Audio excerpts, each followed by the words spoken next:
Hello everyone, कैसे हो सभी? बढ़िया। तो चलिए फिर फटाफट से कल वाले क्वेश्चंस डिस्कस कर लेते हैं।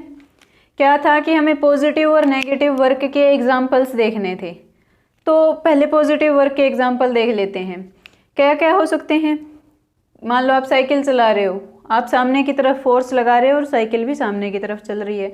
बाइक चला रहे हो, गाड़ी चला रहे हो, कुछ भी आप चला रहे हो, सामने की तरफ उसका इंजन फोर्स लगा रहा है और सामने की तरफ ही वो जा रही है। मान लो आप फुटबॉल खेल रहे हो, आपने फुटबॉल को फेंका ऐसे, सामने की तरफ आपने फोर्स लगा, जिस डायरेक्शन में फोर्स लगाया उसी डायरेक्शन में डिस्प्लेसमेंट हुआ। तो यानी कि वर्क डन क्या हुआ? पॉजिटिव। मान लो आप क्रिकेट खेल रहे हो, तो आपने बल्ला घुमाया, आपने जिस डायरेक्शन में फोर्स लगाया उसी डायरेक्शन में आपकी बॉल ने डिस्प्लेसमेंट कवर किया। तो उस केसेस में क्या हो जाते हैं? Positive works. और मैंने आपसे पूछा था कि क्या ऑब्जेक्ट्स हैं जिन पे वर्क हो रहा है और क्या फोर्स लग रहा है जिस वजह से वर्क हो रहा है। तो जब आप साइकिल चला रहे हो तो आप अपना मस्कुलर फोर्स लगा रहे हो उस पे, साइकिल पे, और उसे आगे की तरफ मूव करवा रहे हो। तो उसमें ऑब्जेक्ट क्या हुआ? साइकिल। और फोर्स किसने लगाया? आपने।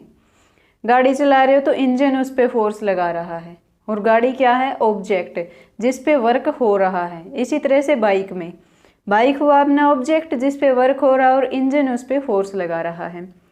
जैसे कि आपने फुटबॉल को थ्रो किया तो आपने अपना फोर्स लगाया। फोर्स किसने लगाया? आपने।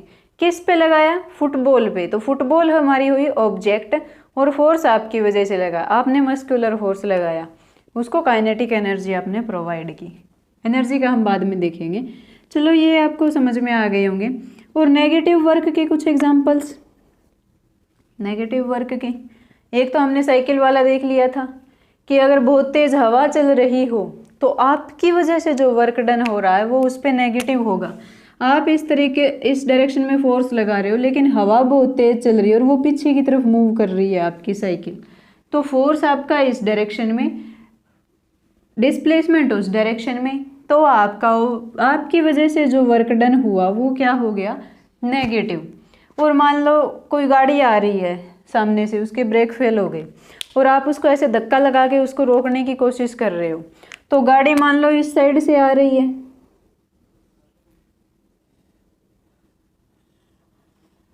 ठीक है, आप यहाँ पे सामने खड़े हो और इस पे धक्का लगा के इसे रोकने की कोशिश कर रहे हो, ठीक है, इसको गाड़ी को रोकने की कोशिश कर रहे हो। तो गाड़ी तो आगे की तरफ, थोड़ा सा आप पीछे की तरफ ऐसे खिसकोगे, ऐसा तो है नहीं आप शक्तिमान हो ऐसे हाथ लगा कर ही रोक दोगे। थोड़ा सा मान लो गाड़ी यहाँ तक आ जाएगी और फिर आप इसे रोक दोगे। आपने फोर्स कहाँ लगाया? इस डायरेक्शन में, लेकिन गाड़ी फिर भी क्या इस डायरेक्शन में मूव कर रही थी और थोड़ी दूर जाकर रुक गई।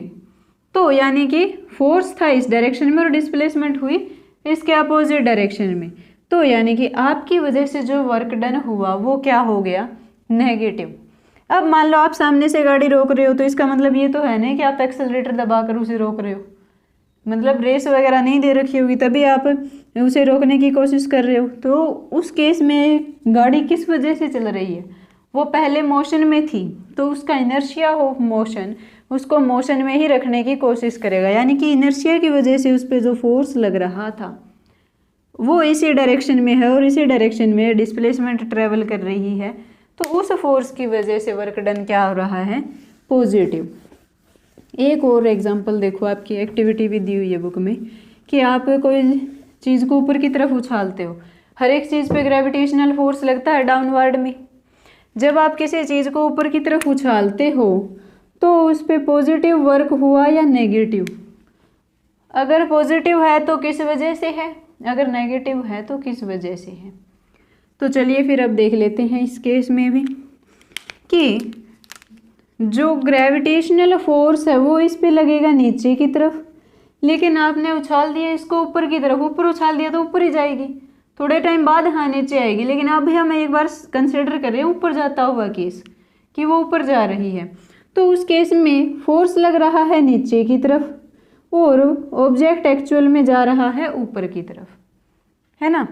तो यानी कि ग्रेविटी की वजह से, अर्थ की वजह से उस पर जो वर्क डन हो रहा है वो नेगेटिव होने वाला है, ठीक है, वो नेगेटिव होगा। और आपने क्या किया, आपने फोर्स लगाया ऊपर की तरफ, कुछ फोर्स से फेंका उसको, तभी वो ऊपर जा रही है। आपने ऊपर की तरफ फोर्स लगाया और वो ऊपर की तरफ ही जा रही है, तो आपकी वजह से जो उस पर वर्क डन होगा वो क्या रहेगा, पॉजिटिव। ठीक है, तो इस केस में क्या है, अर्थ की वजह से नेगेटिव वर्क डन होगा और आपकी वजह से वर्क डन होगा पॉजिटिव। और जब वो नीचे आएगी, थोड़ी देर वो नीचे तो आनी ही है, ऊपर तो जाती रहेगी नहीं, ऐसा तो है नहीं आप उसको अर्थ के एटमॉस्फेयर से बाहर फेंक दोगे, तो वो नीचे आएगी। उस केस में क्या होगा, ग्रेविटेशनल फोर्स भी नीचे की तरफ लग रहा है, ग्रेविटेशनल फोर्स की वजह से ही तो नीचे आती है, तो ग्रेविटेशनल फोर्स भी नीचे की तरफ और वो आ भी नीचे की तरफ रही है। उस टाइम पे क्या हो जाएगा, ग्रेविटी की वजह से उस पे वर्क डन हो जाएगा पॉजिटिव। तो एक क्वेश्चन आ रहा होगा आप लोगों के दिमाग में कि मैं बार बार ये क्यों कह रही हूँ कि कौन से फोर्स की वजह से पॉजिटिव वर्क हो रहा है, कौन से फोर्स की वजह से नेगेटिव वर्क हो रहा है, कौन सा फोर्स है जो इस पे वर्क करवा रहा है। तो वो देखो एक बार कि वर्क डन क्या होता है, फोर्स इनटू डिस्प्लेसमेंट। अगर मैं पूछूं आपसे कि वर्क डन किन किन चीज़ों पे डिपेंड करता है, तो आपका आंसर होगा फोर्स पे और डिस्प्लेसमेंट पे, है ना। फोर्स जितने ज़्यादा होगी वर्क डन उतना ही ज़्यादा, डिस्प्लेसमेंट जितने ज़्यादा तो भी वर्क डन उतना ही ज़्यादा होगा। तो फिर आगे एक सवाल आता है, मैं आपसे पूछती हूँ, क्या वर्क डन वेलोसिटी पे डिपेंड करता है, ऑब्जेक्ट की वेलोसिटी की, वो कितनी स्पीड से जा रहा है।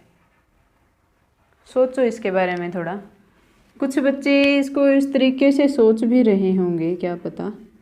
देखो फोर्स क्या होता है, मास इनटू एक्सेलरेशन, और डिस्टेंस को एस हमने एज इट इज़ लिख दिया। फिर मास एक्सेलरेशन को हम क्या लिख सकते हैं, change in velocity per unit time, यानी कि dv/dt लिखूँ या सीधा v लिख दूँ, वेलोसिटी लिख दो, चलो वेलोसिटी अपॉन टाइम, ये अपनी एक्सेलरेशन हो जाएगी। तो कुछ बच्चे कह रहे होंगे यहाँ से तो वेलोसिटी आ रही है, तो ये वेलोसिटी पे डिपेंड करता होगा, है ना।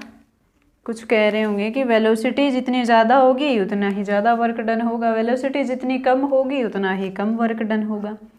लेकिन एक बार आप सोचो, क्या सोचो कि यहाँ पे कोई ऑब्जेक्ट रखा हुआ है, मैंने इस पे फोर्स लगा दिया 10 न्यूटन का, ठीक है, फोर्स लगा दिया 10 न्यूटन का, और ये इस साइड खिसक गया 5 मीटर तक, और ये यहाँ पहुँच गया, और इसके यहाँ पहुँचते टाइम इसको मैंने 2 मीटर पर सेकंड की वेलोसिटी से यहाँ तक खिसका दिया, ठीक है। तो अगर मैं आपसे इसमें वर्क डन पूछूं तो आप कैसे निकालोगे, F.S करोगे, फोर्स कितना 10 न्यूटन का, डिस्टेंस कितना 5 मीटर का, तो क्या आ जाएगा 50 जूल। आप कहोगे 50 जूल का वर्क हुआ। क्या आपने वेलोसिटी का यूज़ किया इसमें, इसे निकालते टाइम? नहीं। एक सेम केस एक और देखो कि मैं कहूँ एक बॉक्स है, इस पे मैंने 10 न्यूटन का फोर्स लगाया और इसको खिसका दिया मैंने 5 मीटर तक और यहाँ तक। अब की बार इसकी वेलोसिटी हो गई ज़्यादा, मान लो 10 मीटर पर सेकेंड, वहाँ पे 2 मीटर पर सेकेंड थी, यहाँ पे 10 मीटर पर सेकेंड कर दी। अब बताओ मुझे इस पे वर्क डन क्या होगा, तो क्या होगा वर्क डन है बेस पे, वर्क डन क्या होता है, फोर्स इनटू डिस्प्लेसमेंट, और क्या हो जाएगा 10 × 5 दैट इज 50 जूल। यहाँ पे भी 50 जूल, यहाँ पे भी 50 जूल। यहाँ पे वेलोसिटी 10 मीटर पर सेकेंड, यहाँ पे वेलोसिटी 2 मीटर पर सेकेंड। वेलोसिटी दोनों में अलग अलग है लेकिन वर्क डन फिर भी सेम आ रहा है। तो इट मीन्स क्या है कि वेलोसिटी पे जो वर्क डन है हमारा डिपेंड नहीं करता। क्यों? अगर मान लो ज़्यादा वेलोसिटी कम वेलोसिटी से गया यानी कि मास थोड़ा ज़्यादा होगा तो ये मास इसको बैलेंस कर लेगा। अगर ज़्यादा वेलोसिटी से खिसका दिया, मान लो थोड़ा उतने ही फोर्स में ज़्यादा वेलोसिटी से जा रहा है कम से जा रहा है मतलब मास ज़्यादा होगा, अगर उतने ही फोर्स में ज़्यादा वेलोसिटी से जा रहा है मतलब मास थोड़ा सा कम होगा। तो ये इसको बैलेंस कर रहा है। यानी कि देखो ऐसा तो नहीं है ना कि आप जिस ऑब्जेक्ट को मान लो 5 मीटर तक खिसकाया, एक तो एकदम से वो 5 मीटर तक आ गया, एक वो धीरे धीरे 5 मीटर तक आया, तो वर्क डन में कोई चेंज नहीं आएगा, चाहे वो स्पीड से वहाँ तक आ जाए, चाहे वो धीरे धीरे चल कर आ जाए, तो वर्क डन पे इफेक्ट उसमें नहीं आएगा। यानी कि वर्क डन जो है वो वेलोसिटी पे डिपेंड नहीं करता, ठीक है। और अगर वैसे भी देखें तो ओवरऑल ये मास के साथ भी हमें इसको कंसिडर करना पड़ेगा। अब वेलोसिटी वाला तो ठीक है, क्लियर हो गया कि वेलोसिटी पे डिपेंड नहीं करता। तो अब बात आती है कि क्या एक्सेलरेशन पे डिपेंड करता है। एक और बात, एक मिनट रुको, रह गई बीच में, कुछ बच्चों का ये सवाल भी होगा कि अच्छा वेलोसिटी पे डिपेंड नहीं करता, तो वेलोसिटी अगर मैं ज़ीरो कर दूं, इस वेलोसिटी को अगर मैं ज़ीरो कर दूं तो किसी से भी मल्टीप्लाई होने के बाद वर्क डन तो हो गया ज़ीरो। और आप कह रहे थे कि वेलोसिटी पे डिपेंड ही नहीं करता, तो फिर वेलोसिटी ज़ीरो होने पे ये ज़ीरो कैसे हो गया, है ना। अभी अभी तो हमने देखा वेलोसिटी कम थी या फिर ज़्यादा थी, कोई फ़र्क नहीं पड़ रहा था, लेकिन जैसे ही वेलोसिटी ज़ीरो हुई तब वर्क डन ज़ीरो हो गया। तो वेलोसिटी ज़ीरो होने पे क्या हुआ, देखो एक्चुअल में देखो क्या हुआ। वेलोसिटी ज़ीरो मतलब हम कितना भी फोर्स लगा लें, ये ऑब्जेक्ट यहीं पे पड़ा है, ये ऑब्जेक्ट मूव ही नहीं कर रहा, तो इसमें कोई डिस्प्लेसमेंट ही नहीं हुआ। जब ऑब्जेक्ट मूव ही नहीं करेगा, एक जगह से हिलेगा ही नहीं, तो उसमें कोई डिस्प्लेसमेंट ही नहीं होगा। और जब कोई डिस्प्लेसमेंट नहीं होगा तो हमें पता है वर्क डन ऑटोमेटिक ज़ीरो हो जाएगा। तो ज़ीरो वाले केस में हम ये देख कर चलते हैं कि उस केस में क्या हो रहा है, डिस्प्लेसमेंट ज़ीरो हो रहा है, इस वजह से वर्क डन ज़ीरो हो रहा है, ठीक है। वर्क डन सिर्फ डिपेंड करता है किस पे, फोर्स पे और डिस्प्लेसमेंट पे, वेलोसिटी पे डिपेंड नहीं करता। और अब देखो एक्सेलरेशन पे, कि क्या है एक्सेलरेशन पे वर्क डन डिपेंड करता है। मान लो कि कोई ऑब्जेक्ट है, ज़ीरो एक्सेलरेशन से मूव कर रहा है, बोला फिर वर्क डन हो जाएगा ज़ीरो, वही बात आ गई। फिर ज़ीरो एक्सेलरेशन है तो वर्क डन अपना होना चाहिए ज़ीरो, ठीक है। तो अब इसमें देखते हैं, ज़ीरो एक्सेलरेशन का मतलब क्या है कि वो कांस्टेंट वेलोसिटी से चल रहा है, उसकी वेलोसिटी में कोई चेंज नहीं आ रहा। मान लो अगर वो 5 मीटर पर सेकेंड से चल रहा है तो बस वो इतनी ही स्पीड से वो चलते जा रहा है, उसकी वेलोसिटी में फ़र्क नहीं आ रहा।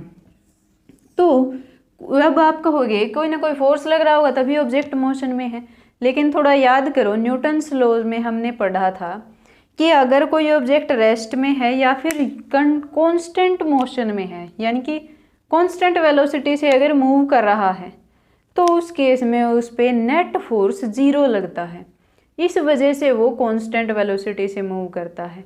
और नेट फोर्स ज़ीरो हुआ यानी कि फोर्स ज़ीरो, तो वर्क डन ज़ीरो, ठीक है। अब इसको भी थोड़ा सा समझो, देखो कैसे। आप साइकिल वाला ये एग्जांपल ले लो, आप साइकिल को चलाने की कोशिश कर रहे हो, लेकिन सामने से हवा चल रही है, दूसरा उस पर फ्रिक्शनल फोर्स भी लग रहा है, ठीक है। मान लो ये आपकी साइकिल है, कैसे बनाते हैं, एक तो साइकिल बनानी नहीं आती, पता नहीं क्या बन गया। ये साइकिल है आपकी, मान लो एक बार के लिए कि आप इस पे इस साइड फोर्स लगा रहे हो, आपका फोर्स F है। एक तो सामने से हवा चल रही है, फोर्स लग रहा है एयर की वजह से भी, एक इस पे फ्रिक्शनल फोर्स भी लग रहा है, FF लिख दो इसको, फ्रिक्शनल फोर्स। तो अगर ये कांस्टेंट स्पीड से मूव कर रही है तो इट मीन्स ये फोर्स जो है F वो इन दोनों के सम के बराबर है, यानी कि ओवरऑल फोर्स उस पर ज़ीरो है। अगर ये कांस्टेंट स्पीड से जा रही है तो फोर्स जो एयर की वजह से लग रहा है और फ्रिक्शनल फोर्स है, उन दोनों को ओवरकम कर रही है, यानी कि उन दोनों के बराबर आप सम के बराबर आप फोर्स लगा रहे हो। अगर देखो अब इस केस में मान लो ये साइकिल सामने की तरफ चल रही है, एक बार थोड़ा सा और कंसीडर करो कि वर्क डन 0 कैसे हो रहा है। मान लो ये साइकिल सामने की तरफ चल रही है, कांस्टेंट वेलोसिटी से कितनी मानी हमने, 5 मीटर पर सेकंड से, ठीक है। तो इस पे अगर मैं आपकी वजह से वर्क डन पूछूं तो आपने फोर्स कितना लगाया हुआ है, F, और डिस्टेंस से कितना ट्रेवल कर रही है, कितना मानोगे डिस्टेंस, मान लो कुछ भी S तक जा रही है, ऐसी मान लो एक बार के लिए, तो आपकी वजह से इस पे वर्क डन आ जाएगा FS, ठीक है। आपकी वजह से इस पे वर्क डन आ जाएगा, वो देखा जाएगा कि फोर्स आप 10 न्यूटन लगा रहे हो, कितना लगा रहे हो, और डिस्प्लेसमेंट कितना है, लेकिन कुछ ना कुछ पॉजिटिव वर्क डन आएगा, इतना तो पता है कि पॉजिटिव आएगा। बच गए अब ये दोनों फोर्स। बोला इनकी वजह से वर्क डन बताओ क्या आएगा, तो इनकी वजह से वर्क डन देखो, अगर डिस्टेंस को मैंने इस साइड पॉजिटिव ले लिया तो ये दोनों फोर्स क्या लिए जाएंगे, नेगेटिव, तो माइनस ऑफ टोटल फोर्स कितना, FA प्लस FF की एक फ्रिक्शनल फोर्स भी है। और एक बार के लिए चलो फ्रिक्शनल फोर्स को भी कंसिडर ना करो, थोड़ा सा और इजी बना देते हैं कि अपोजिट में ये वाला फोर्स लग रहा है, एक एयर वाला, ठीक है, अपोजिट में एक एयर वाला फोर्स लग रहा है, तो वो क्या होगा, माइनस ऑफ FA, और डिस्टेंस तो वो उसी साइड ट्रेवल कर रही है तो वो तो S ही रहेगा फिर S। तो अब वर्क डन क्या आया, माइनस, और आपकी वजह से आया प्लस। और अगर ये कांस्टेंट स्पीड से मूव कर रही है तो यानी कि ये दोनों फोर्सेस क्या हैं, बराबर हैं, और टोटल वर्क डन फिर क्या हो जाएगा, ओवरऑल अगर मैं पूछूं कि इस ऑब्जेक्ट पे कितना वर्क डन हो रहा है तो क्या हो जाएगा, ये प्लस और ये माइनस और 0। तो एक्सेलरेशन 0 होने पे वर्क डन जो है वो 0 हो गया। तो इसीलिए तो हमें देखना पड़ता है कि किस फोर्स की वजह से वर्क डन पूछा है, उस पे ओवरऑल वर्क डन पूछा है या फिर किसी एक पर्टिकुलर फोर्स की वजह से वर्क डन पूछा है। तो ये बातें आपको ध्यान रखनी होती हैं वर्क डन में कि आप किस वजह से वर्क डन बता रहे हो। और वर्क डन आपसे पूछा जाए कि किन किन चीज़ों पे डिपेंड करता है, तो आप बताओगे सिर्फ फोर्स और डिस्प्लेसमेंट पे, क्योंकि ये सारी चीज़ें हमें ओवरऑल देखी जाती हैं, वो देखने के लिए होती हैं। वेलोसिटी का तो आपको समझ में आ भी गया होगा, और ये वाला भी आ ही गया होगा। तो वर्क डन हमें देखना होता है कि किस फोर्स पे लग रहा है, किस ऑब्जेक्ट पे लग रहा है, और या फिर हमसे ओवरऑल वर्क डन पूछा गया है, ठीक है। तो आज के लिए इतना ही, यही कंसेप्ट समझाना था, और वर्क डन यहाँ तक मेरी तरफ से हुआ कंप्लीट। अब हम अगले लेक्चर में एनर्जी के बारे में डिस्कस करेंगे कि एनर्जी क्या होती है। आज के लिए इतना ही, thank you so much, tata bye bye, take care.